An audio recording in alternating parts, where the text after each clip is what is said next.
This is an experiment. I don't know. This one says we're live. Are we live? See, I can't see if we're live or not, or if there's anyone out there. I don't know. Well, it says we're live there.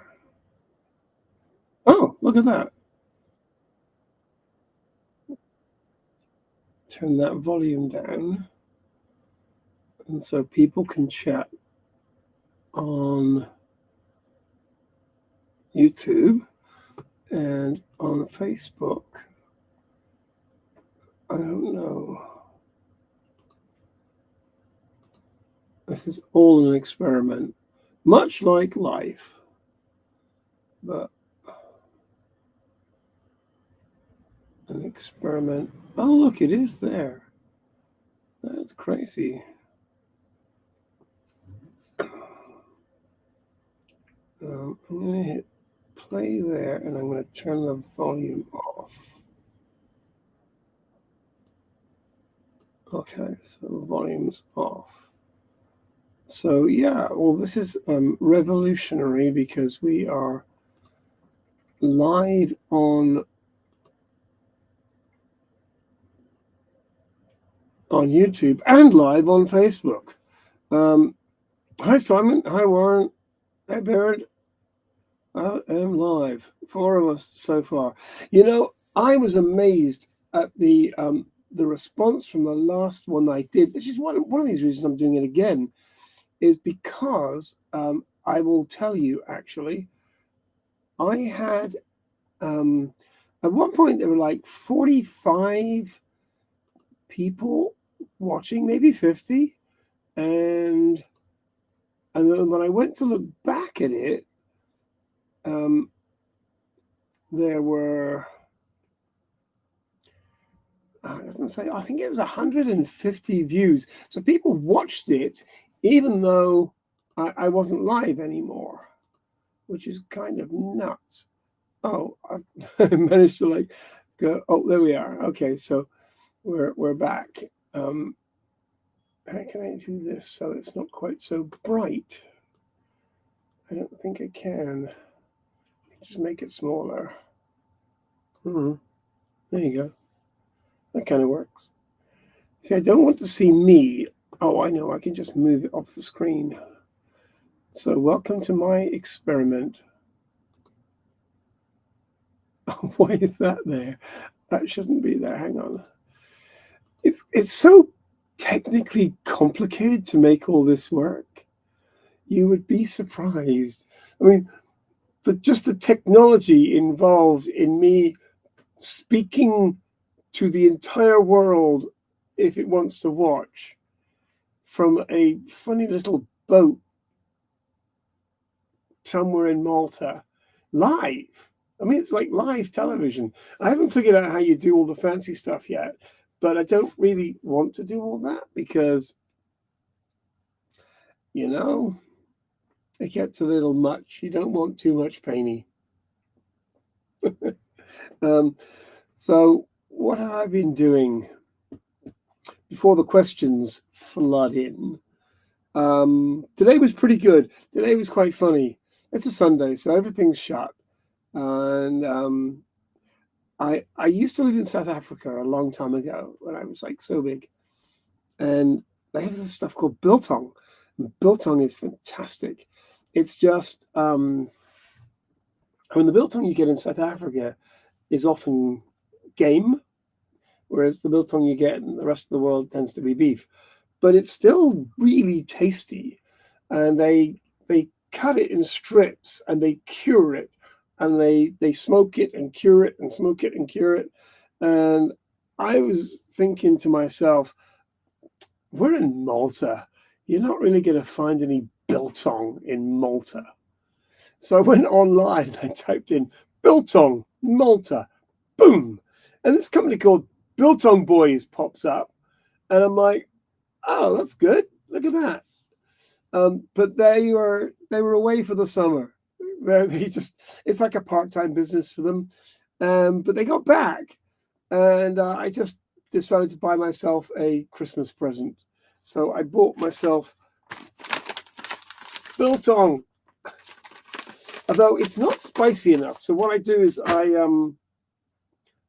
tip it all out and put it into a pan, and I put a bunch of like hot sauce on it and let it dry, and then eat it. So it's super spicy, but it's so tasty, and it's pretty good for you. You know, tons of protein and stuff. So there you go. I'm gonna have to flick back to see if occasionally anyone is on Facebook asking. If you're on Facebook asking questions, I don't know if I can see that, but whatevs. Live with Restream. There we go. So that was my day. I literally got biltong.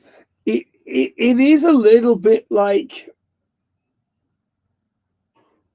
the stuff you get in America is kind of processed. I mean, this is like raw, pure stuff. It's not like processed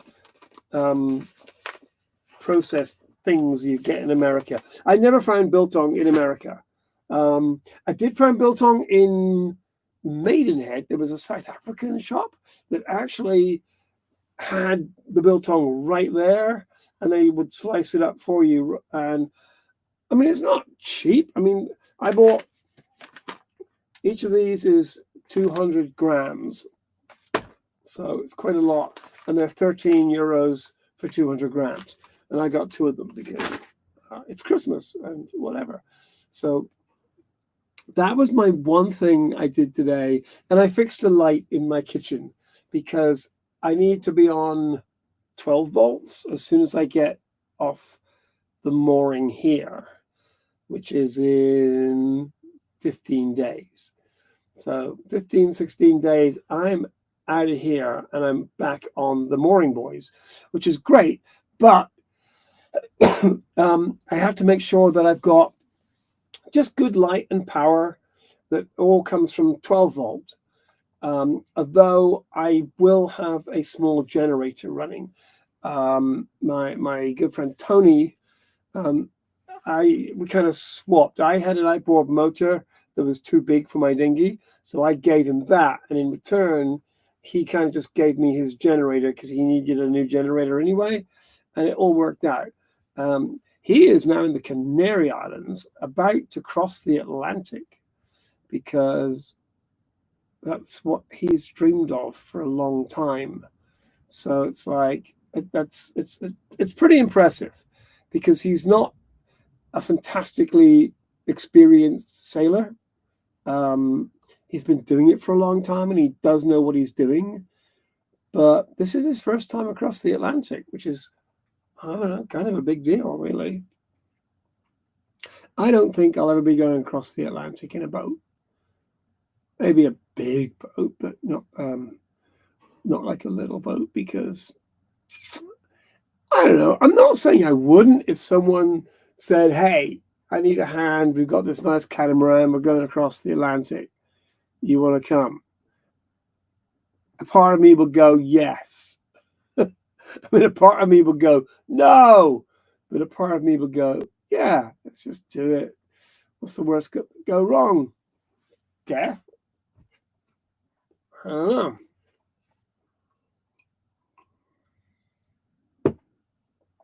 know. The film is coming along. It does feel, I mean, to be honest, my whole life feels like it's all hanging from threads. You know, it's like you're in this like suspended situation and you're like, but it's just threads. And if someone came up and snipped one of the threads, it would put too much stress on the other threads and you'd just come crashing down and it would be very painful. And I kind of feel like that has been my life. So I've never really had much of a safety net. I've only had a safety net, like I've got enough money in the bank to deal with problems, for a few years of my life. a couple of years in Los Angeles and a couple of years back in England. And I guess when I was working as a photographer, I mean, I was freelance, but I was working for the Evening Standard and I was earning really good money. So that kind of felt like, yeah, we're good. But yeah. So Simon is asking, has he gone with the Arc? He's not gone with the Arc, but he has got other people who are going across kind of at the same time. There's a little swarm of about 4 or 5 boats that are all going to kind of cross at the same time. And even if like one of them is like 80k ahead, it still means if something goes wrong, they can turn back and help. So, have I fixed my tender?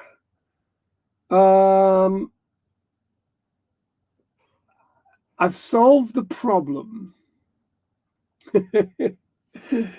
which is very different from fixing the problem. I bought a little water pump because there's still a little hole somewhere in that back corner, and I've really tried to fix it, but I bought the little water pump, so if I'm going to use the dinghy, I just turn that on and it sucks the water that's leaked into the dinghy overnight and spits it out over the side. So I've solved the problem, but I have not fixed the problem. At some point in the not too distant future, I will haul the dinghy out again, pull off all the puncture, repair, leaky shit that's going on, and repatch it again. But it's difficult to make it completely waterproof because it's on this weird little corner thing, and it moves, so you can't like slam it shut. It's like it's got to be some flexibility in there, and I just can't figure out where it's coming. What? It's like a hair. Hang on, it's just annoying me. Maybe it's on this. Hang on. So that's better. So yeah, I've made the problem go away, but it's a short-term fix. But and the outboard works, but it's not working great. It takes like 4 pulls to start it, and it's only putting out about 2.5 to 3 horsepower, and it should be putting out 5 or 4. I can't remember, but I need an outboard, so I'm going to keep this one. The Evinrude's going back to Steve, the guy that's fixing them, and then when that Evinrude's working, I'll bring that back on the boat, use that one, and then I'll take the Mariner, which is actually a better built engine. It's got less plastic parts, and it's a bit more powerful, but then that's going to go back to him and he can fix it. But unfortunately, his dad died on Tuesday of last week, so he's been out of operation. You can buy dinghies that are made, they're not made of Kevlar, they're made of, it's called Hyperlon. You can buy, I mean, there's dinghies that have been around for 50 years. And I'm not kidding. There's dinghies. In fact, Tony used to have a dinghy that was 40 years old. And it had been through a lot, but it still held up, But it's called a Hyperlon. And it's a bit, they're more expensive. They're almost twice the price. You could easily pay €1,000 for a good dinghy. This dinghy is fine. The air stays in it. The one thing is the water leak right now, which is just a fucking pain in the ass. But it's my pain in the ass. And so long as I can pump the water out, I don't give a shit. I'm not even thinking about it much anymore. So there's got to be some problem. I mean, people go, oh, boats, they're so problematic. And you're like, yeah, life is problematic. I don't have any more problems numerically than I did when I was living in my loft. Sometimes I had more problems when I was living in my loft because it's a bigger space. There's other things to go wrong. But boats are very complicated machines because they're self-sufficient. I've got the two big diesel engines. I've got the generator. I've got pumps to push water out. I've got navigation systems. So it's a real hell of a lot of stuff to go wrong on the boat. And honestly, I've been really, really lucky because my motors are just solid, just like, and I don't even need to touch wood, but they're great. They work fantastically. They start first time every time, and yeah, I picked a good boat because it's got the guy that I was talking to about when I talking to about buying boats, who persuaded me to buy this one and not some other one. Was like, yeah, these motors are just great. Just change the plugs every now and again, like the injectors if you need to. But he's like, the only thing you got to do is change the oil. Just, every, I don't know, 500-600 hours, change the oil. And this thing will, I mean, it's going to outlive me. Which is another thing I was thinking about the other day.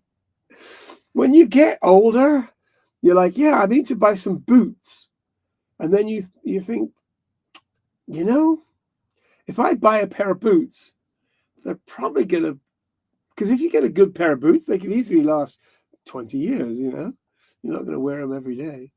Maybe they'll outlive me. So you're reaching that point where I've got a T-shirt down there that's 45 years old. It's an Alternative Tentacles T-shirt. It's probably worth a bunch of money because it's original. And I've worn it probably 1,000 times. If I buy a nice T-shirt, even that T-shirt's going to live longer than I will. I don't know how I feel about it. So yeah, Hyperlon is better, but I'm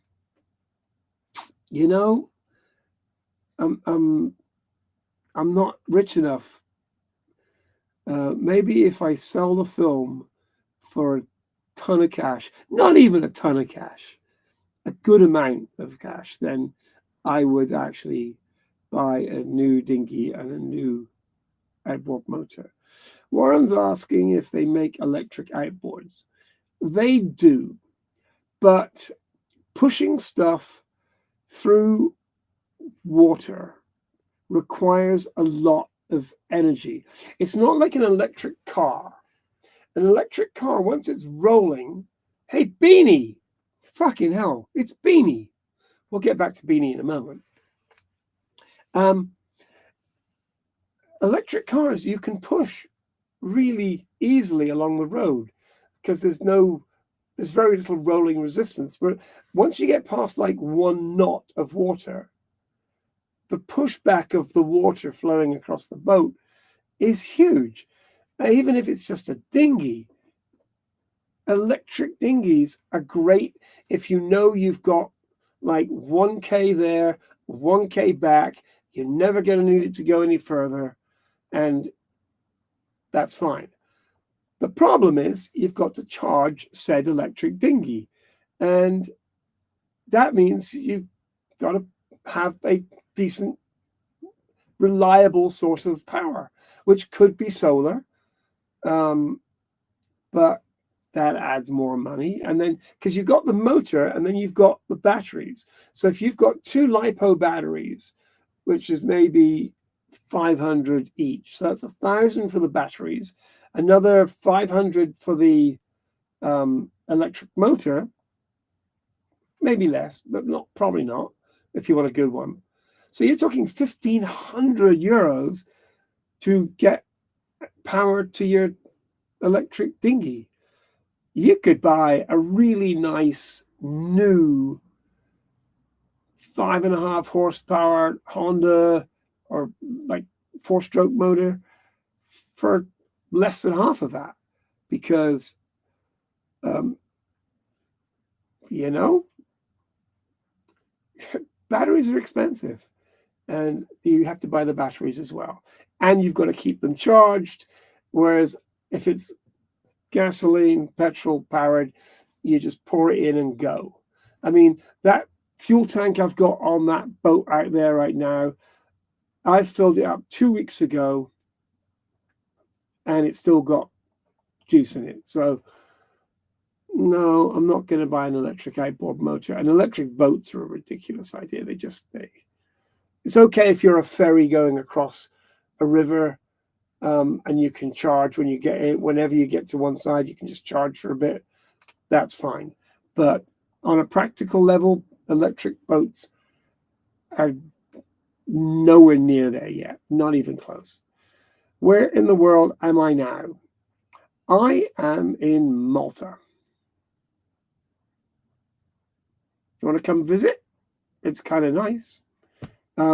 Malta has the set. I'm talking to Beanie right now. Irene Beanie joined me when I was in Montargis in France, which is a little town about 50k south of Paris, 60k south of Paris. Sweet little place. I got stuck there because there was a bridge that they were repairing in the winter season, and it was going to take 3 months. So the nice people from the VNF said, "You are welcome to stay here. We will give you free power. Stay as long as you need to, and we'll let you know when the bridge is going to be open, but it's going to be 2 or 3 months." And then, sure enough, 2 or 3 months later, she came by and she said, "They're opening the bridge on Thursday. Thank you. I hope you've enjoyed the town." They were very sweet about it. Very nice. So yeah, Malta. Beanie. I drove my boat all the way down to the Mediterranean, and I honestly could have gone right or left.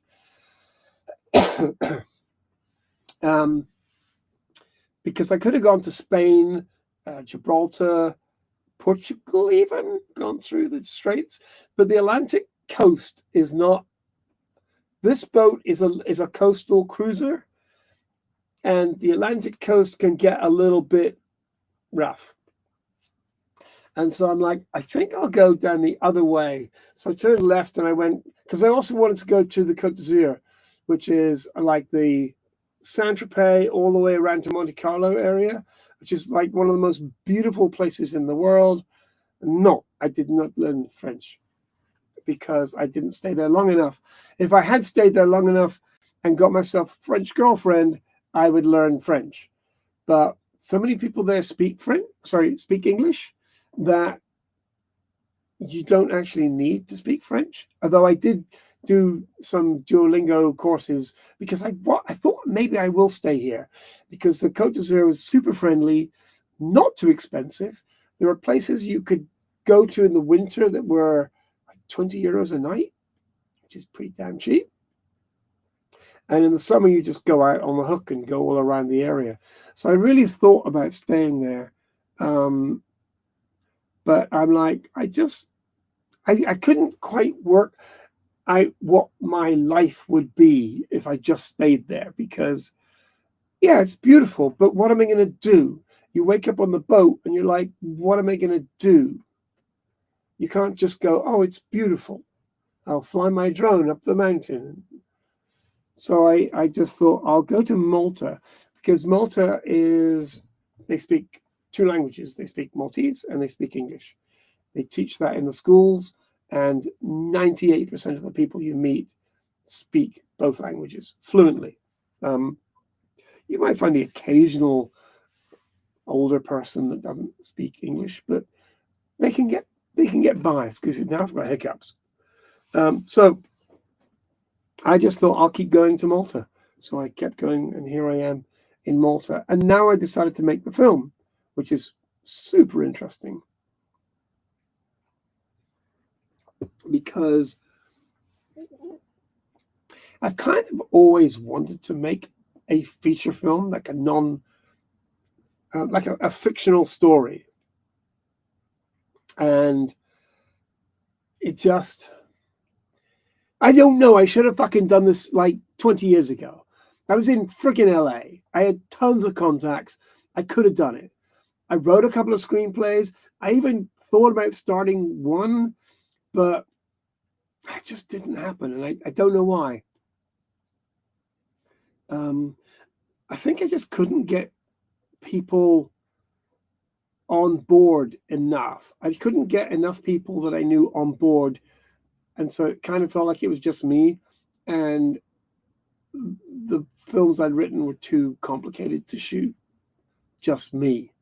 Whereas when I got here, I'm like, I've got to do a freaking film before I die. So I came up with the concept of the film, which is a serial killer on a small boat. And I'm not even obsessed by serial killers. But if you're going to find that your shipmate had just killed your friend, you're in a situation that's like tense. And that's what you want for a film. So I found my leading actress, who's phenomenal and has been super, super helpful. And so that's been good.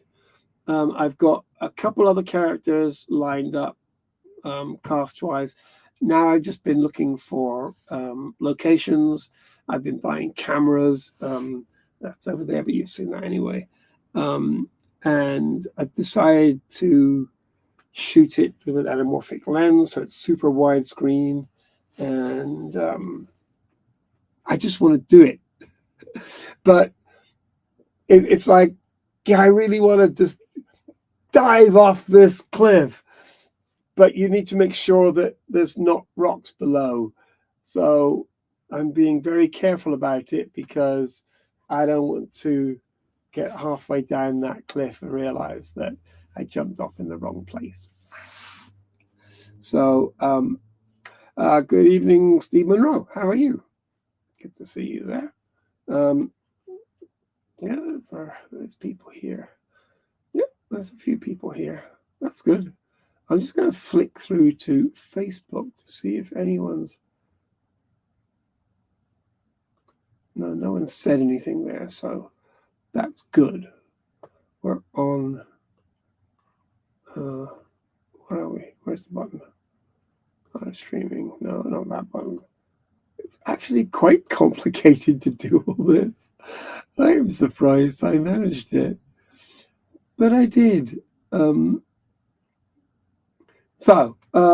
Yeah, film is going great. I've done a couple of test shoots. I did one with a couple of actors, but it was it was a bar that they said they would be, oh no, we'll be very quiet. What they meant by quiet was there won't be many people there, and there weren't. But it was like concrete wall, concrete ceiling, and a concrete floor. So even people just talking quietly was incredibly loud. So, you know, and it wasn't really a test for the audio. It was a test to see if my actors could act. It was a test to see if I could work with them. And I wanted to do one scene on sticks and one scene handheld, which I did. And then we just ran out of time. We had an hour. And so I didn't have much time. I also had no control over the lights, no control over the sound. I couldn't tell everyone to be quiet because the bar was open. In the future, when we shoot, the bar will be closed. So, yes, I did make a documentary about that place in the desert. Yeah. But both of those films that I made about Burning Man, I could do everything. The sound was a microphone, like, I think Yeah, the microphone was just about here, so mounted on the camera, pointed right at their face. And so I could record the sound. And this time you're further back, so you can't use the camera mic to record it. So there you go.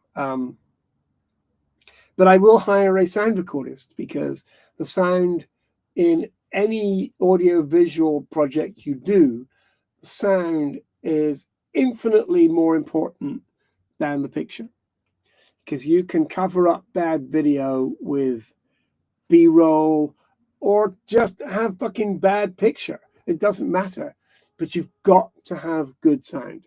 So my biggest expense will be hiring a sound recordist. And I've met someone who has been very useful, and he's given me lots of advice. And so long as he doesn't get hired for a big project, because he's worked on bigger, much bigger projects than this, he will be our sound recordist. But he was really cool, because I met with him, and whilst we were talking, I'm talking about what I've done in the past, and I said, "Oh, I've directed a lot of live concerts." And he's like, "Oh, you've directed live TV?" And I'm like, "Yeah, we did several concerts." Now, I wasn't technically doing the switching. My friend John Mays was doing the switching. I was just talking to the cameras. But when I was working for the Novo in downtown LA, I was doing the switching. And so I'm kind of just queuing up the cameras and then cutting to them myself, which is quite difficult, because you've only got, 2 hands, not 3, to maneuver the camera to like zoom in or whatever. So what we've got this time is, I believe we're going to have 6 cameras, 2 with operators, maybe 3 with operators, because it's a football match. And so there's going to be 1 camera, which is the standard football medium shot. It doesn't zoom in, it doesn't go wide, it just gets the 10 players closest to the ball and just keeps them in frame all the time. And then you put 1 other camera over here, which is much tighter. You put it down so it's a little bit lower. You put it pointing, and then just tell them they can zoom in if they want to, because then you're going to cut to them if it gets a little bit chasey and stuff. And then you get on the standard shot for the goal if they score it, because you don't want to get too arty with it. You can get arty in post-production if you feel like it, but that's just the 3 cameras. And then there's 2 cameras behind each goal, but they're just GoPros, and then a drone. So that's 1, 2, 3, 4, 5, 6 cameras. So that's going to be very exciting. That happens on the 29th of December. And that's because and this is what you do. This is why you meet people. I was looking for a sound recordist, and I ended up getting hired for a job. Go figure. Hey, Juliet, how are you? There has to be some more questions. Otherwise, you're just going to get bored with me. Who can come up with a good question? Because I've got all the answers. You can ask me about freaking anything, and I will tell you. It might not be the truth, but I'll tell you what seems appropriate. See, I have to talk, and then there's a delay as it goes through the wires, up through satellites, and back down again through your internet provider to your face, and then you ask the question. So there's a bit of a delay. I don't know. It's about 15 seconds, I think. Hello, just on boats again, if you please. Cruisers powered by 2-stroke marine engines. Any options? No. Cruisers always have gas engines, or once you get past about 25 foot, and I'm using feet because boats, they still actually measure boats in feet. It's like that's a but what are they called now, those posh boats? I can't remember. But it'll still be like a Bullion 45, just 45 foot. It's a French-built boat with a French manufacturer, but they still actually measure the boat length in feet. Sometimes they do it in meters. This one's 11.7 meters long, 37 feet.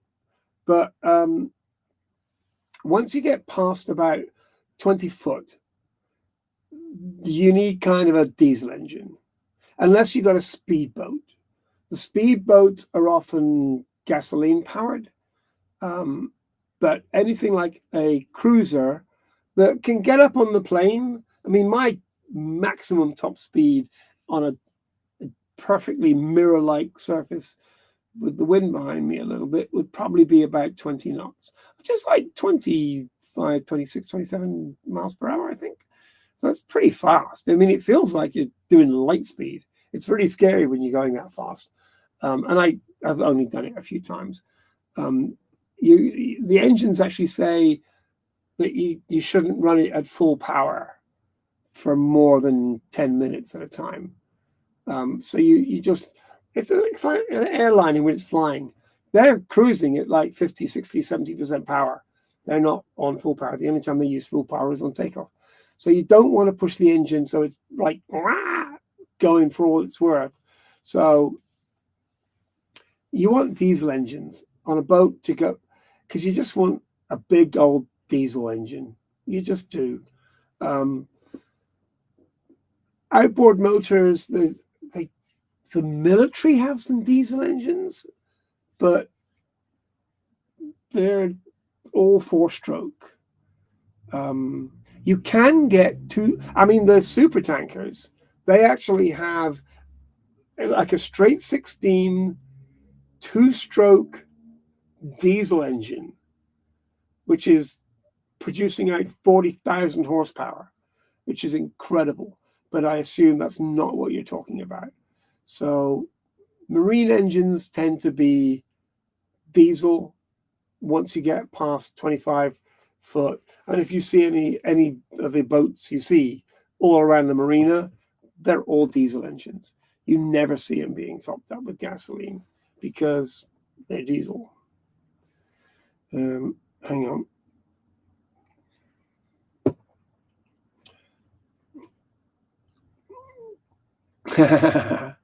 Hi, Beanie. I don't have any boat questions. You can come and see me in the summer. One question before you go. No, don't go. Of all the videos you've made, what was the wildest moment you captured?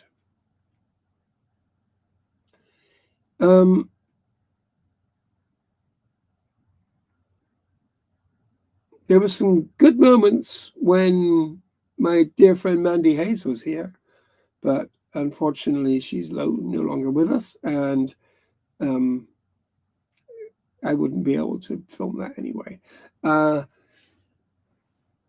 Running aground was pretty damn stupid because I had the cameras rolling and it was my fault. I was leaving a little French marina town about 3 days away from the Mediterranean. So I was kind of wanting to get to the Mediterranean. You get that, you got to get there-itis a little bit, but I wasn't really in that much of a hurry. But there were some really nice Ukrainian guys parked next to me, and they were like, yeah, you can follow us. We'll see you on the way down. And then they left, and I'm like, they're leaving. So I'm like, okay, I'm going to leave as well. But I didn't watch the way that they left, and they left, and they turned back, and then they went that way. But the sun was still below the horizon, or it was like below a cloud or something as they left. But when I was leaving, the sun was right in my eyes, and the sun reflects off the water as well. So I couldn't see where I was going. So I just went straight into a rock wall that was just below the surface. And I think that was the kind of the wildest moment. I don't know if it was wild, but certainly the most dramatic was bashing into a rock wall. But here's the thing. The French have a lot of hydroelectric power stations. And when people wake up in the morning, the dam has closed all its sluices. And then in the morning, when the water is high up against the dam, they open the sluices. It generates a stack of power for people eating breakfast in the local towns. So they pump it into the grid. And then at 10 o'clock, they close the sluices again and the water starts to lift up. And I left at about 10 o'clock. So the water was low. No, the water was high because the sluices had been open. So the water is high and it's going to go dropping as soon as they close the sluices, which is just when I left. So I went and I hit the rock wall, and then the water levels just dropped and dropped and dropped. And the boat just ended up sideways because it dropped about a meter and the boat just looked ridiculous. And the nice lady who was in charge of the marina, we were trying to figure out if I could get the boat free, but we decided that I just have to wait until tea time when they open the sluices again and the water floods into the river and the water comes up again. But at one point, the nice lady from the marina calls me on the phone and she's like, "Oh, Steve, can you wave to me? I'm on the shore." And I looked and she's like, "I have someone with me." And I wave and she goes, "The mayor of the village says hello." So I'm like, "Oh, damn French and your damn humor."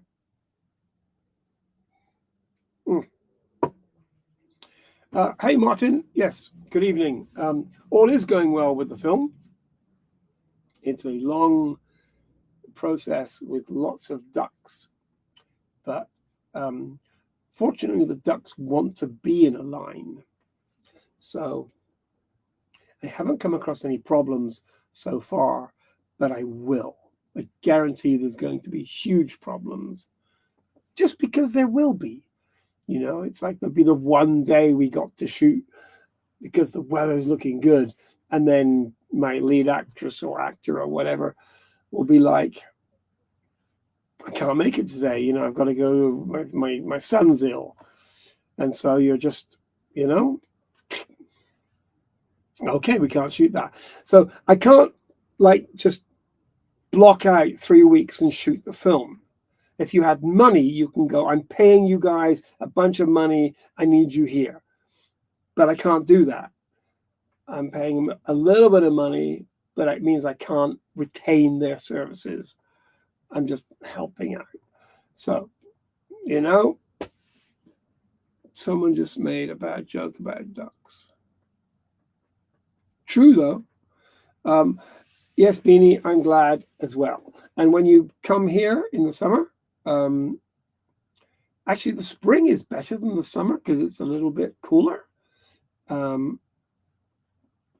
Or autumn. It does get a little bit warm in the summer. The weather in Malta is pretty much identical to the weather in Los Angeles. The latitude that cuts through Malta also cuts through Malibu. So, because there's lots of water there and there's lots of water here, we have pretty much the same type of weather as they do in Santa Monica, Malibu area, which is nice. It's like I've got people I know back in the UK, and the first snow, they're like, "Oh, isn't it beautiful?" And then the second day, they don't post anything. And by the third and fourth day, they're like, "I'm fucking freezing here," because they can't afford to turn the heaters on because British Power or whatever just jacked up the price of gas and electricity another 17%. So I know that my mother's bungalow, when I was living there by myself, was costing £400 a month, £380 a month. And I didn't have the whole house heated, you know. Crazy, just crazy. I don't know how people live in the UK anymore. I am on Blue Sky. Blue Sky is not a replacement for Facebook. Blue Sky is more of a replacement for Twitter because it still has like restrictions. You can't post videos that are longer than 1 minute. You can't post any files bigger than 50 megs. They are going to expand that, but for now, that's the limit. Blue Sky just got whacked over the head because everyone just got pissed off with Elon and abandoned Twitter, X, whatever it's called. I'm going to call it Twitter because X is just a stupid name. I X'd you. That doesn't make any sense. You can't say I X'd you. You can say I tweeted, but I didn't X. It's whatever. So I have had a Twitter account for a long time, but I only ever used it to say stuff. I didn't ever interact with people. And when I went on there like a couple of months ago, it was just a dumpster fire of insults.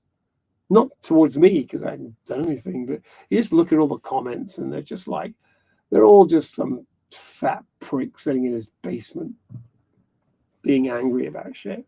So Blue Sky is actually started by what's-his-face who created Twitter.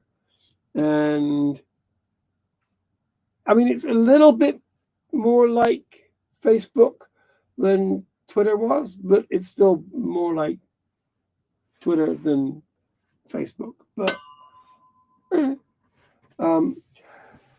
Simon says he agrees with outboards. Decent four-stroke will last ages, half the price of electric, and no fall off. Yeah, I know. Oddly enough, Malta is the only country possibly in Europe that still sells two-stroke outboards. People come to Malta specifically to buy two-stroke outboards. But the new two-stroke outboards are not terrible for the environment. They're not quite as clean as a four-stroke, but if they're tuned right, they really don't pollute that much. And yeah, so, and the other thing about two-strokes is they're very light. You can pick up a two-stroke. My little Evinrude motor, I can pick up with one hand. It weighs about 18 pounds. And it puts out like 4 horsepower. It's great. But it's not really working yet. So, you know. What else?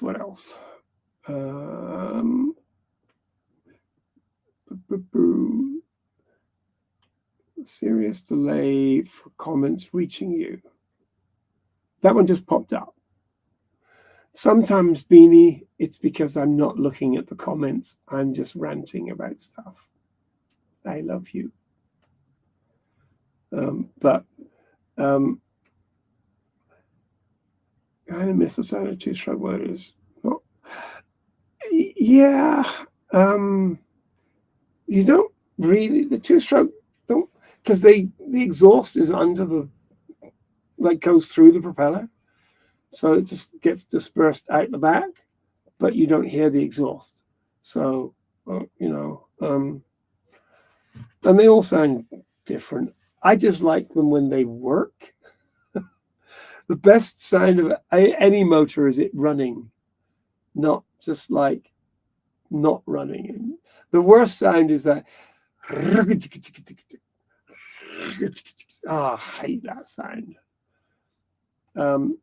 Love you too, Beanie. What else we got? Any other questions we see here? No, everyone's quiet this time. And see, we've got 9 people watching and no one asking questions. whatever. Maybe there's something on Facebook. Hang on. This is just me doing a little bit of. Where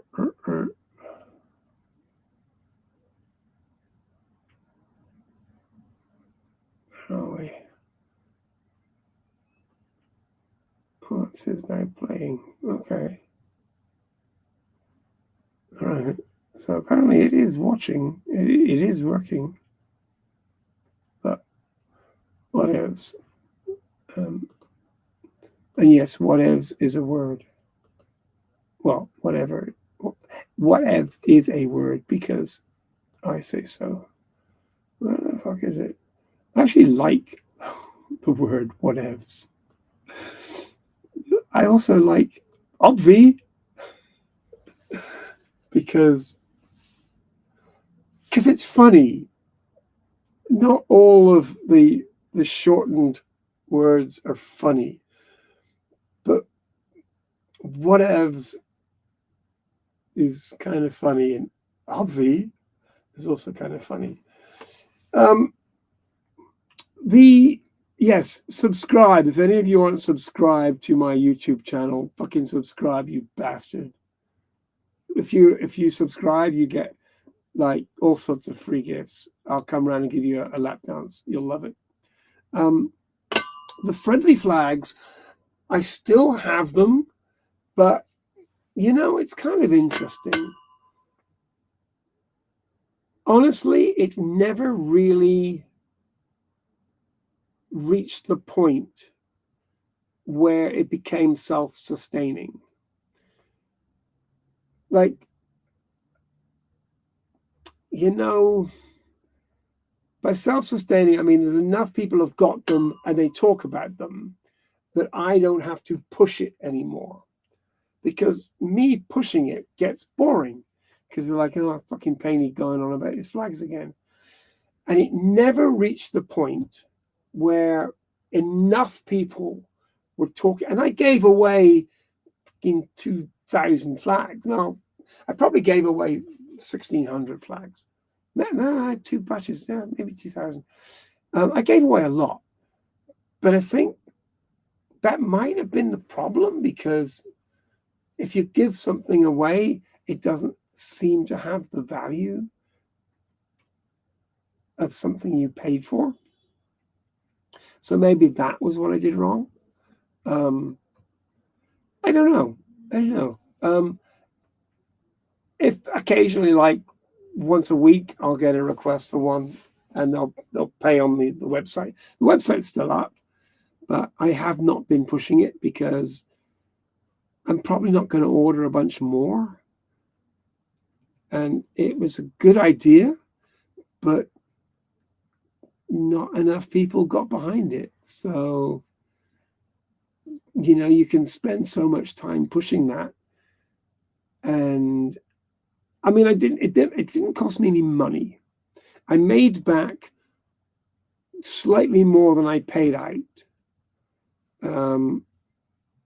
So I didn't lose anything. So many people would write to me saying, I just met this amazing couple. We're going sailing next week together. This must have happened 100 times. And then I'm like, did you post it on your social media? And they're like, oh, no, I didn't. And you're like, fuck. It's like everyone I sent out with a little card that has a QR code for the website and to order them. And I'm like, it says here, have fun, take pictures, send them to Friendly Flags. It's like, and now I don't have access to my Google Friendly Flag email, because when I got bounced off of Facebook, for some reason I got bounced off everything. And I can't understand this. Maybe someone who knows more about the interwebs than I do. But I went to sign in to Facebook, and usually I just keep it on, or if I do log on, it automatically logs on. But this one morning I went and I was logged off. I went to log on and it said, you've been logged off, please type in your password. So I type in my password and I hit send. It goes, we've sent second tier security code to this number. And it was an old WhatsApp number that I had no access to.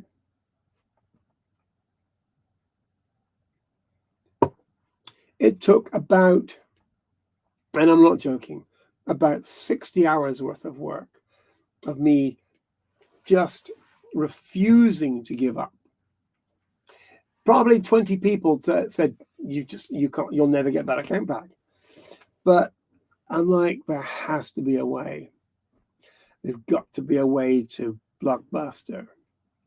So I just kept persisting, just pushing. I come up with another idea. And then I'm like, maybe if I use my phone, because I have an old, like, Otto Android phone, which I don't like Android phones. Anyone who uses a freaking Android phone needs their freaking head examined, because they don't make sense. They're not logical. I like my iPhone because it thinks the way the designers were like, how would Penny do this? Well, then we'll just make that happen that way.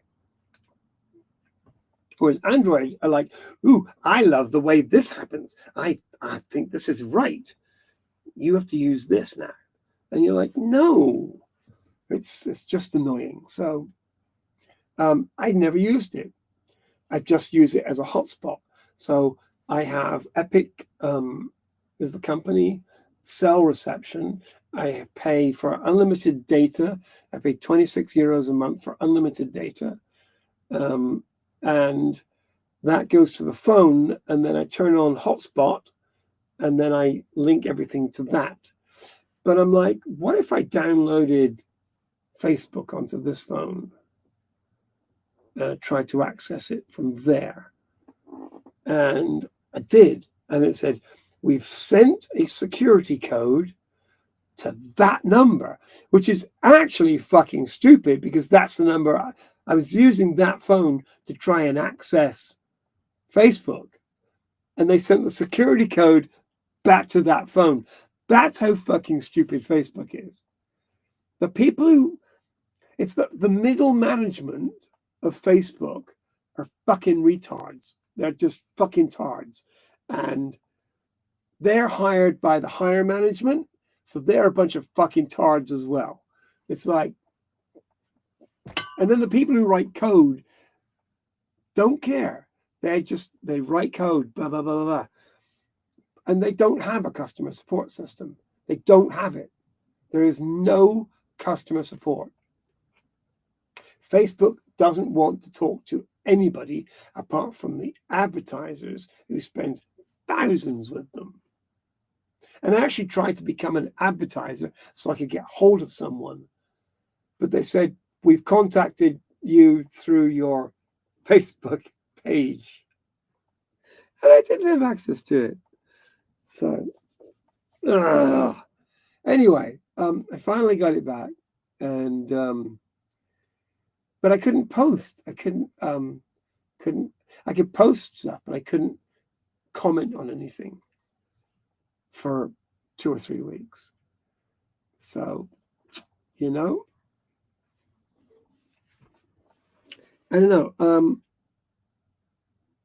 Now I have a problem with Revolut, but that's a whole different story, and I don't want to get into that right now because I'll end up punching my computer.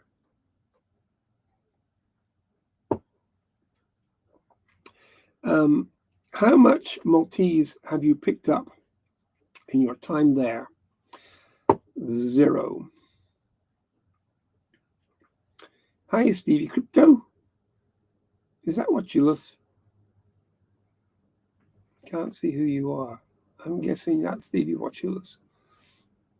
How many Stevies do you know? Maltese,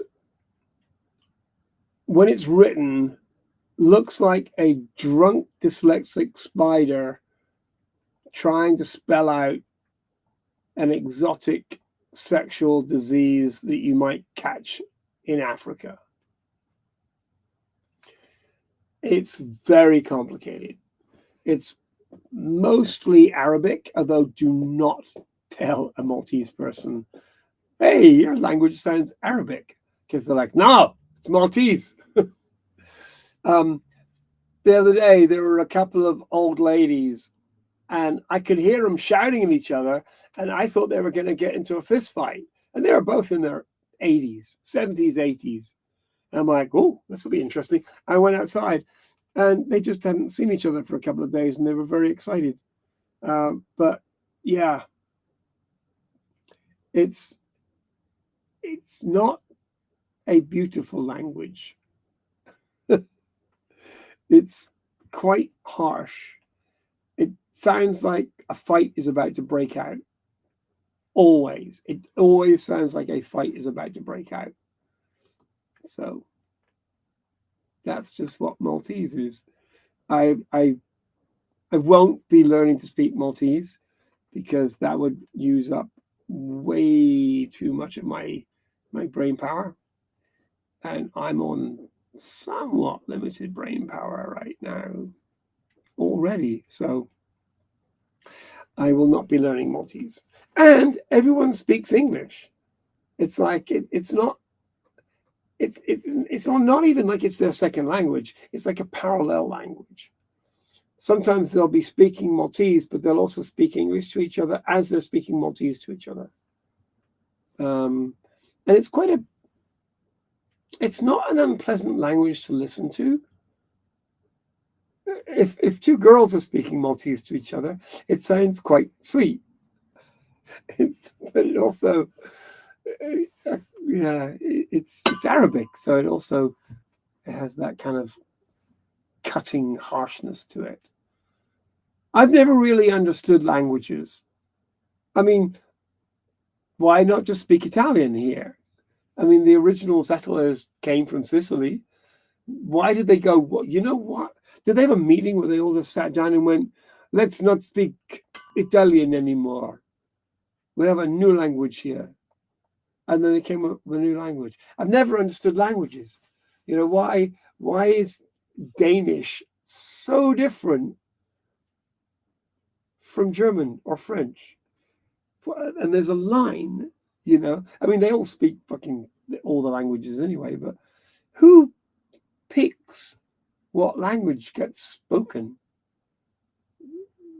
You're like, oh no, this is Italy, not France.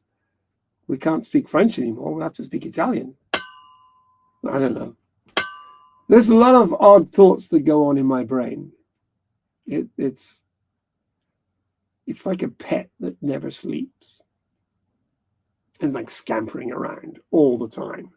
It's like I'll literally go to bed and with a problem to solve, and I'll kind of just suggest to my brain that it works on it while I'm asleep.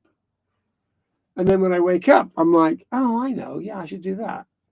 Because my brain has thought about it whilst I was sleeping. So my body was asleep. Brain is going like clappers still. So I listen to Radio 4 or just boring podcasts. Like you can go on YouTube and you can tell that people have put stuff up there because they're like, people are going to fall asleep to this. There's one guy, the guy who created Wolfram whatever, the most boring person to listen to. So boring it annoys you, and you have to get out of bed and change the station. Yes, native English speakers, we are very lucky that everyone damn well has to speak English. I mean, I was in Japan, and most Japanese people speak English pretty well. I had a Japanese girlfriend for a while, and if I couldn't spell something, I'd ask her how to spell it because she learned it better than I did. So yeah, but yeah, we are very lucky that we speak. They all speak English. Damn it, and so they should. Don't we own this place? Actually, we don't. Malta became a republic 50 years ago on Friday. So Friday was or Thursday. Thursday was a national holiday, and there were fireworks. Imagine that. And yeah, they became a republic. They are a democratic republic. The government in Malta, if anyone cares, is quite centrist. They they think it's the most corrupt country in the world. It's not. The most corrupt country in Europe is Hungary by a long shot. Malta's not even close. Yes, fireworks. So, and they always complain about the buses. The buses on Malta are freaking awesome. There's an app that you have, and you want to catch it. Well, Google. So you go to Google and you go, I want to go from here to here, and it tells you exactly what time the bus is going to come at and what number bus you should catch. And I'm going to say 7 out of 10 times they're on time. 1 in 10 times they're 15 or 20 minutes late. Other than that, they're just a little bit late. But they're pretty good. They've got like 1,000 buses, more than 1,000 buses, 1,200 buses, I think. And it's a tiny little island. It's like the population of Fresno. And actually, it's about the same size as Fresno as well. It's 20 miles by 10 miles, roughly. So,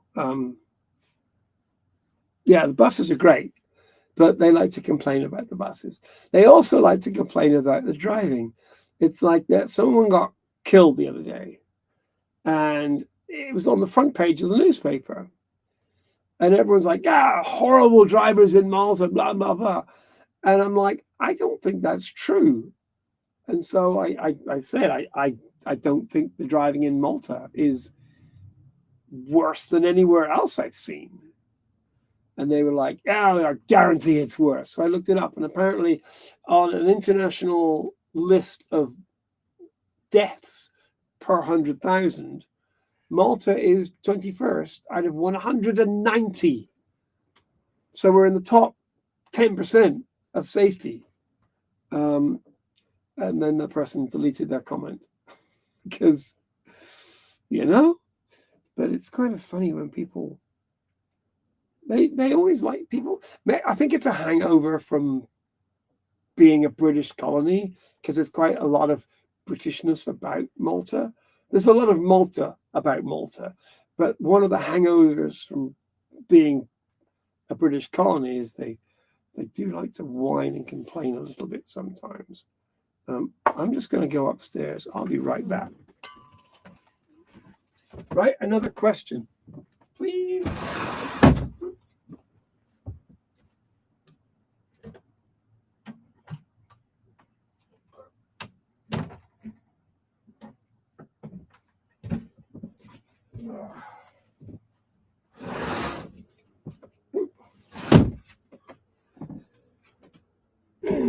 Here we are.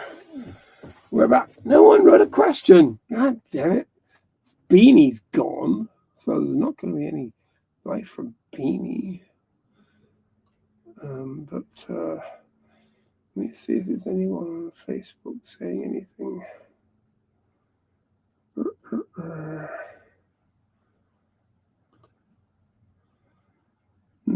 No questions on Facebook.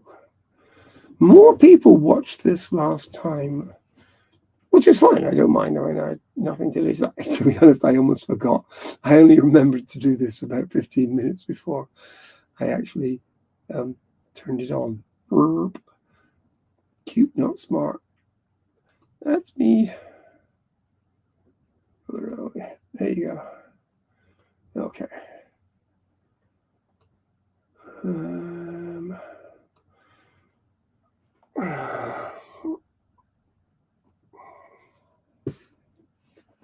So yeah, boat life. I'm glad a lot of people liked the sort of day in the life video that I did last, because I mean, several people I've spoken to have been like, "Well, what's it like living on a boat?"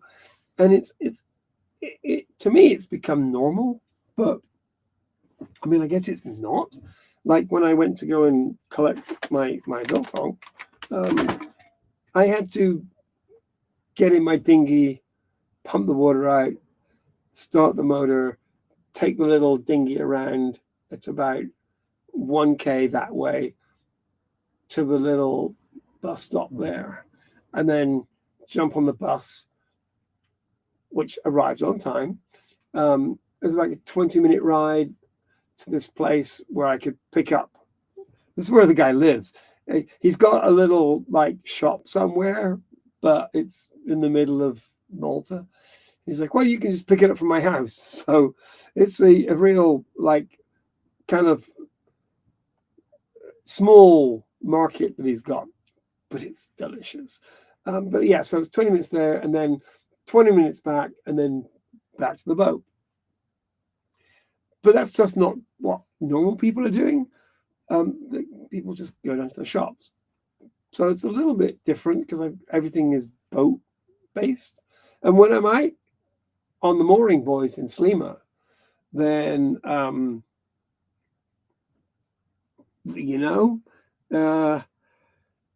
gotta be a little bit more organized, because if you run out of milk, I mean, right now, it would take me 30 seconds, and I'm not exaggerating. It would take me 30 seconds to walk from the boat to the local store. It's a little place. It's just over there. They're super friendly. They're pretty much always open, and they sell the bread, butter, all the little convenient stuff you need. And so, great. But when I'm on the mooring buoy, I don't have that convenience. I will have to be a bit more planned, a bit more prepared. So you just stock up on the basics. And when you need something, then you just take the dinghy. It's like 200 meters probably across a little bay there. We call it Slima Creek. But there's about 20, 25 boats all kind of in this one little area that everyone parks in. I can actually post a photograph of. I'll post it. Hang on. Gauge of the audience. Oh, I can't post anything in the chat. That's interesting. Oh, I can support myself, but that would be a bit silly. Anyway, so yeah, Slima Creek, the Slima Boys. That's where I'm going in 2 weeks. Where are we? Not had a host walk out on me before. Host. I'm not quite sure what you mean by that. When was the last time you had really bad weather to cope with? Yeah. The worst weather I've had since I've been on the boat was when I was in Italy. And I found this little bay and a good place to like tuck in behind a breakwater. And then I went to bed quite early, but at about 10 o'clock I woke up because the boat was moving around a bit. And then I also felt seasick, but it turned out it was food poisoning. And,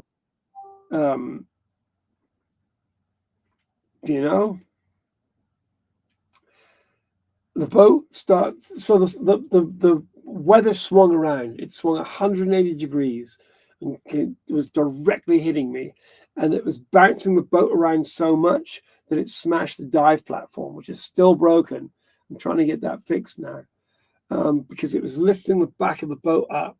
Like the wave would come in and the boat would go up and then down, and then the back of the boat would slam into the water. And that was the worst weather. It's probably blowing 35 knots straight on the nose. And fortunately, my anchor just stayed exactly where it should be. Because when you're doing that, there's a lot of force on the anchor because it's pulling it and pulling it and pulling it, which is why you let out, I probably let out 50 or 60 meters, because then the dip, the gravity pulling down on the chain gives you a little bit of elasticity. It's not like a fixed chain tugging on the boat. It just means that the boat is lifting the chain off the bottom.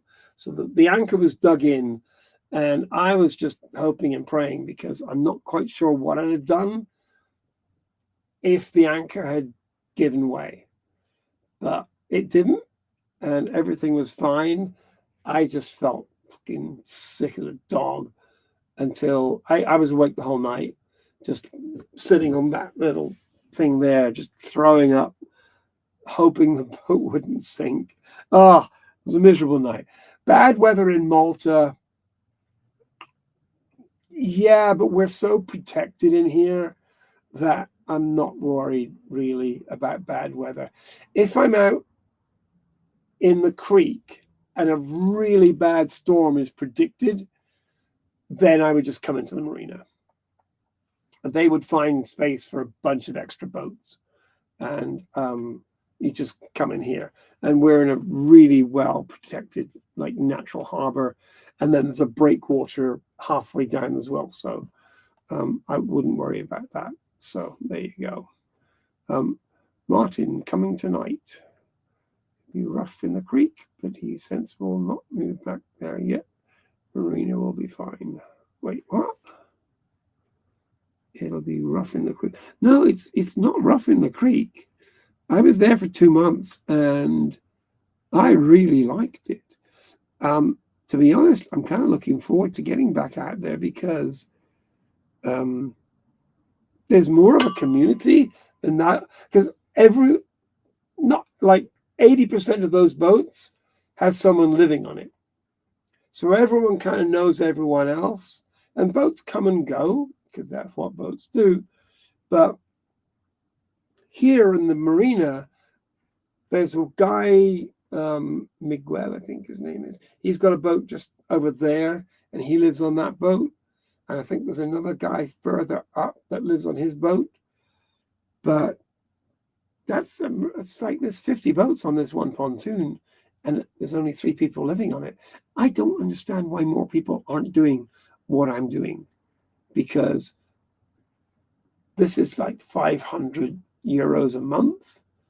The boat didn't cost that much, and I'm living quite cheaply. And when I'm out back on the buoys, my living expenses are the price of fuel for the generator and food and drink, and that's it. So it's probably, 400 a month, if that. We'll see. But I'm looking forward to it. So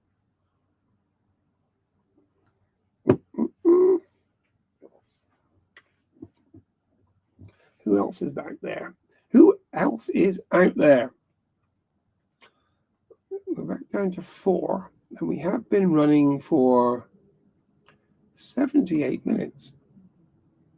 We'll go a little bit longer because we can, so long as you don't not ask any questions, because you don't just want to hear me rant. Raising money for the film, I can talk about that.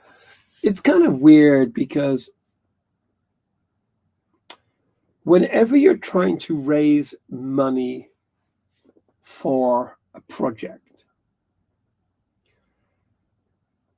you're asking people to give their hard-earned cash. But you would think that a lawyer earning $300 per hour, who's had that job for 20 years, would have enough wealth that they could support an artist. But they don't. Not one lawyer Not one lawyer has donated anything to help me get this film made. I'm not specifically against lawyers. I've got some of my best friends are lawyers, but are they? I'm talking to you lawyers, because even 10 euros, $10, whatever, it all helps. All the money going into that GoFundMe account is going directly to making the film. But people don't. And it's not just me. My friend Liana has an art gallery in downtown LA. And she just put on an art show with beautiful art, like really nice art. And it was the downtown art walk. They do it. It's the first Thursday of the month or something. And she put it out there. I mean, she didn't like carpet bomb the internet with information, but people knew it was happening, and she spoke to a lot of her friends saying, hey, come to the art show. Oh, yeah, I'll be there. I want to support my cause, And nobody, I mean, other people showed up. People walking by on the street came in and were like, this is amazing. But not one person, not one of her friends who said they were coming actually showed up. And this happens over and over and over again. And I don't know why we don't learn, because it's disappointing. And you start to think, what am I doing wrong? What could I do right? What can I do that makes someone go, you know what a great project that is? And I'm not getting at any of you people at all. It is just like my thought. But they just don't. They don't want to give anything. And you can't die with it. And some of them are getting into their 60s and 70s. And they've got $1 million in the bank. And you're like, why don't you just spend it? It's like, I don't know. I looked on Kickstarter the other day, and I have supported more than 50 things on Kickstarter. And some of them worked, and some of them didn't work. And with Kickstarter, if it doesn't work, you get your donation back. But I don't know. It's a bit strange. So you feel personally like no one loves me, which they know isn't true. But, dentists. Actually, you say that. I can't say too much, but my main contributor to the film has a dental connection. That's all I'm going to say. So I've got nothing against dentists. She donated some cash with the promise that she would never be revealed. That's not what she wants, which is fantastic. A very dear friend of mine.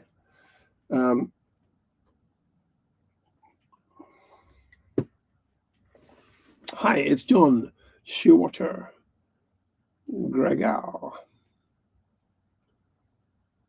coming in tonight.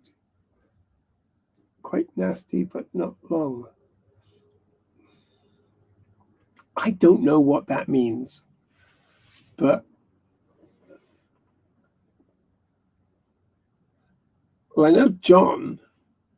I know who you are, but I don't know what you're talking about. I'll probably see you at the bar tomorrow night. We've got a few of us boaty people around here are having a little get together at a local cafe bar thing. So that's why. So many people seem to think that art of all types should be available for free without giving any thought for the artists, their livelihood and needs and talent. That is 100% true. Absolutely true. People have got so used to downloading movies, downloading songs, that they just don't care. It's like, art's free, isn't it? No, it's like a really cute girl. What? Drugs aren't free? I thought they were free. No, someone's paying for those drugs. You're getting them for free because you're hot. Sorry, that's just how it is. But I guess I would not make a good politician, because someone would be recording this and it would pop up later and they'd be like, look how disrespectful this man is. But I'm not. I'm just telling it kind of like it is. What else? What else? Are we done? I've had a good time. I don't know if you've had a good time, but I certainly had a good time. We'll keep going a little bit longer. We'll make it to the hour and a half, because I'm sure there's good things. Hot chick is the drug. The hot chick is the drug, and she is expensive. That, my friend, is very true. Hot chicks, man. I mean, I've hung around very, very, very attractive women, and they do have a very different life. There's nothing they can do about it. But you just see people falling over themselves to help them, because, and the same goes for guys as well. I know attractive men, and they have a very different life to someone less attractive. I don't know. It's just, and I'm not saying these people who find attractive women attractive are wrong, because they've done tests on, like, I don't know, 6-month-old babies. They got 6-month-old babies and they put photographs of an attractive person and an unattractive person next to each other, and they tracked their eyes. And they spent like 85% of the time staring at the attractive person.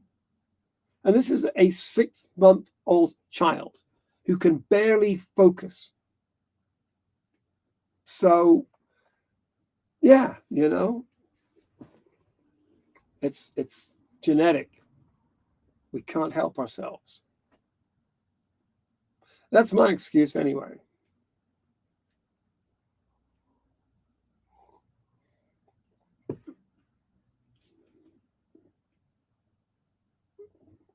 The obnoxious part of being popular are folks with cameras chasing them.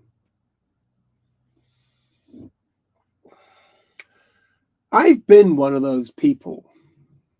I mean, I was doing paparazzi work in Los Angeles for my friend Frank Griffin. And he and his partner, Randy Bauer, had a company called Bauer Griffin.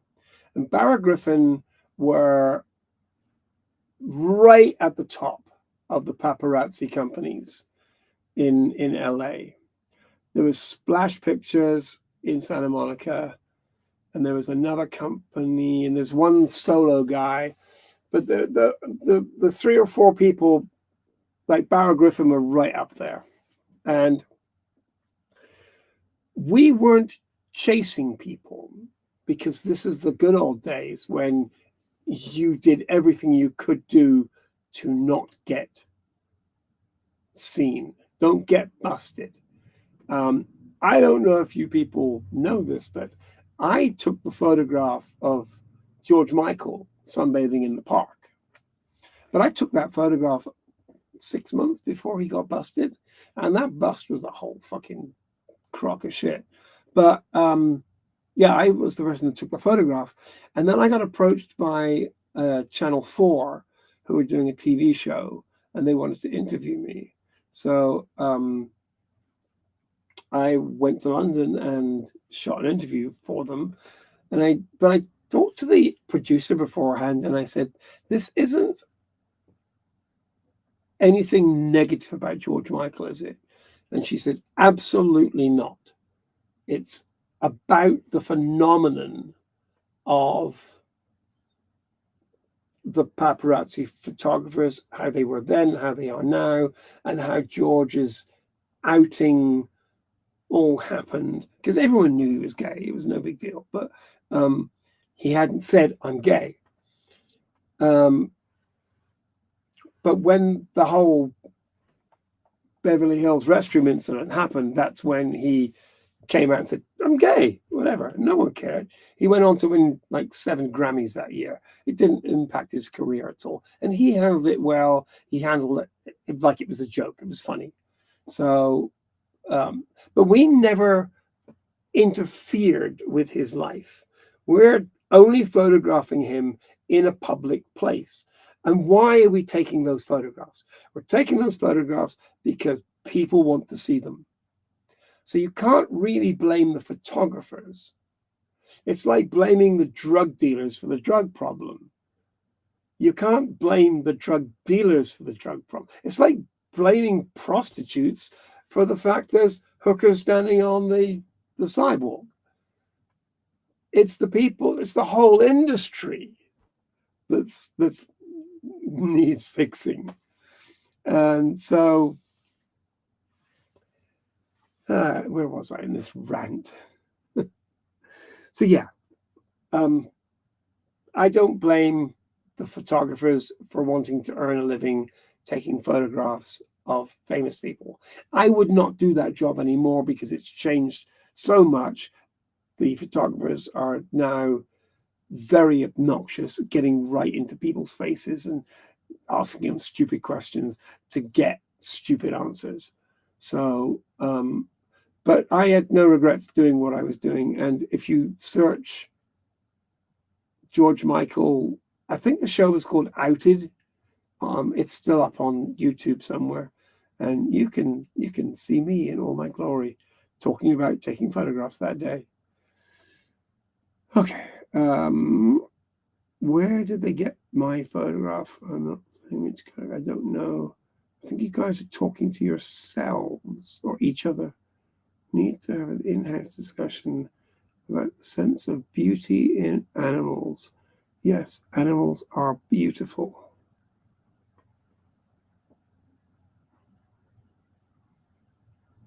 The Matthew principle of attention is annoying in both ways.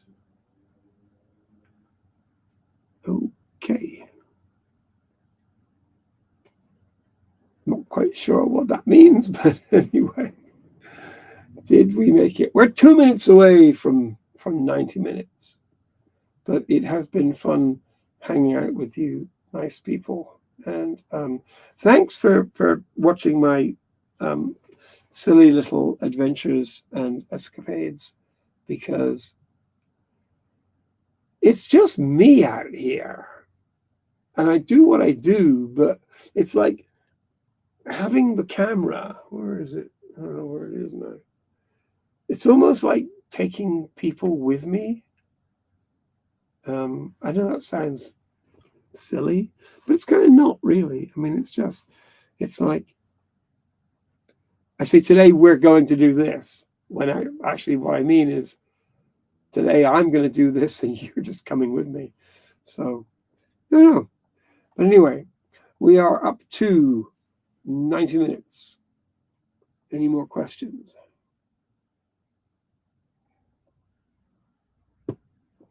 Yes, it's the photograph of him sitting by the tree, smoking a cigarette. Ew. But I got the photograph. We'll go on a bit longer. There were 3 of us, Randy, Frank, and me. And we followed him from his house, but we'll change. So he doesn't even know he's being followed. And Frank was ahead of him. Randy and me were behind him, and then he turned off. Randy went straight. I followed him. No, Randy followed him, but I ended up parking further away, and I parked directly opposite him in the park. So I got the photographs of him climbing out of his car, and then I rolled the car forward a little bit, and I had a clear view of him just sitting in the park sunbathing. And Frank's on the radio going, "What's he fucking doing?" I'm like, "He's sunbathing." And I'm just taking photographs of him sunbathing, and Frank's just yelling at me, "Get the fucking pictures." God, I'm like, "Frank, shut the fuck up." And so I got to swear on Channel 4, which I thought was kind of funny. I was watching it back going. But I delivered my lines very well. It was pretty funny. And the TV show did a very good job. They didn't edit me to make me look like a prick. And you can't help it. If you say stuff and then they cut around it, hey, you said it. But they did a very good job. They didn't make us look bad. They didn't make George Michael look bad. They didn't make anyone look bad. It was very well edited. And I rang them up afterwards and thanked them for doing such an excellent job. So I live out there in infamy as taking that photograph. Hick Malta, Hick Salter. What? Someone's been drinking, not me. There's a big chat delay, Steve. If you were there, if you were here, you'd make more sense. Maybe. You look forward to seeing my videos and seeing what's what. Thank you.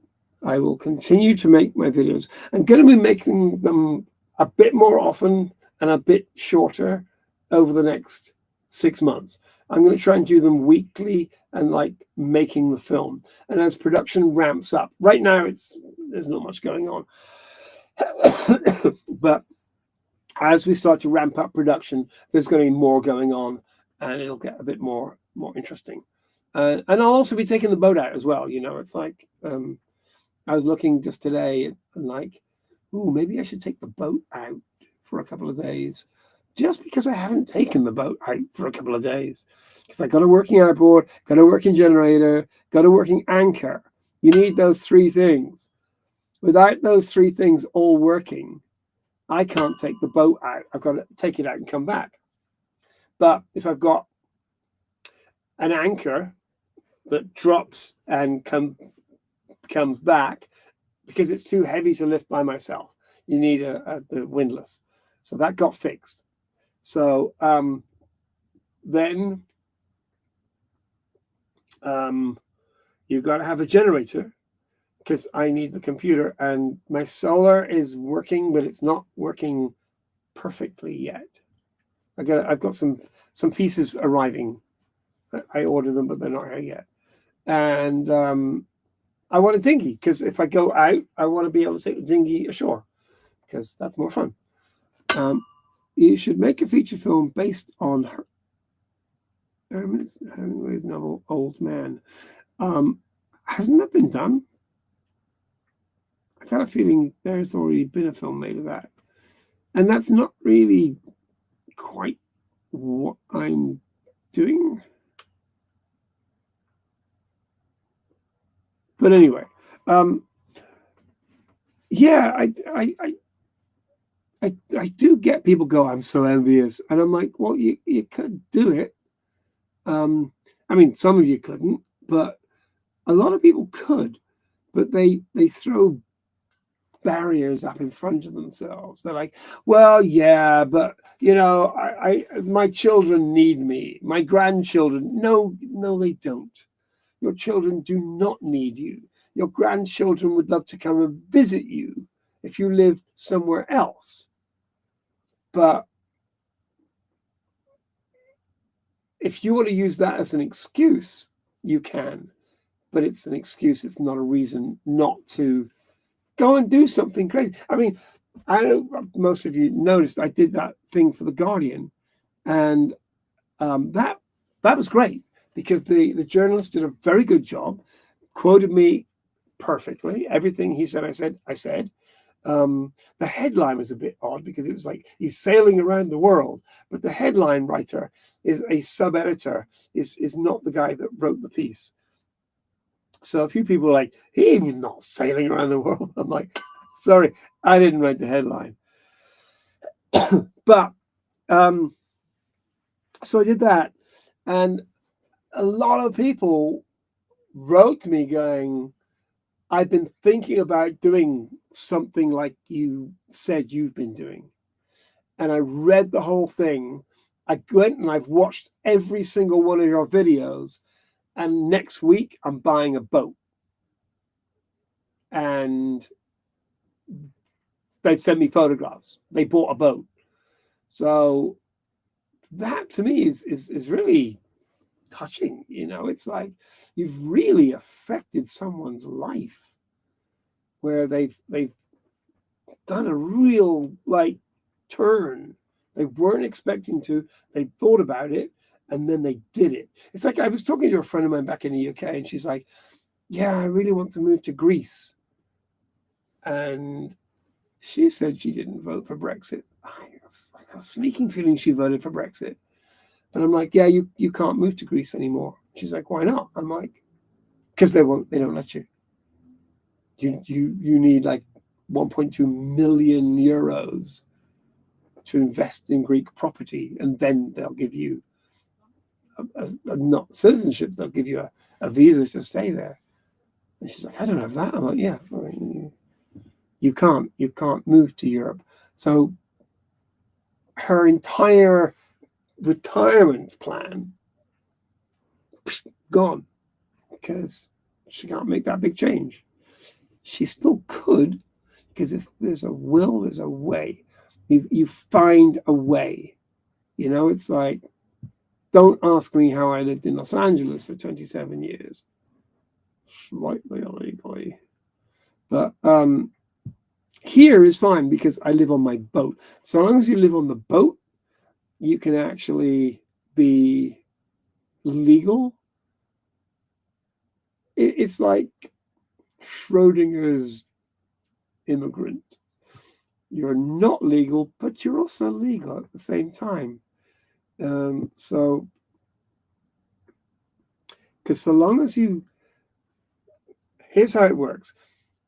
If I want to fly back to England, then I go to the local immigration police in the marina, and they stamp me into the country. I go to the airport, they stamp me out of the country. When I come back, they stamp me into the country, and then I come back to my boat. I go to the marina police, and they stamp me out of the country. And so long as you stay living on your boat, you are not part of Malta. So I can't claim any benefits. I don't get to vote, but I can stay here as long as I want. So that's the deal. And Malta typo is serious volcano, Stromboli would be interesting targets for paparazzi to stalk. No. There's wildlife and National Geographic type photographers who do an amazing job. I'm not that person. I like sitting in a studio, drinking a glass of wine, working with someone, taking their portrait, where I've got complete control of all the lights. And yes, I do miss that. But that's that.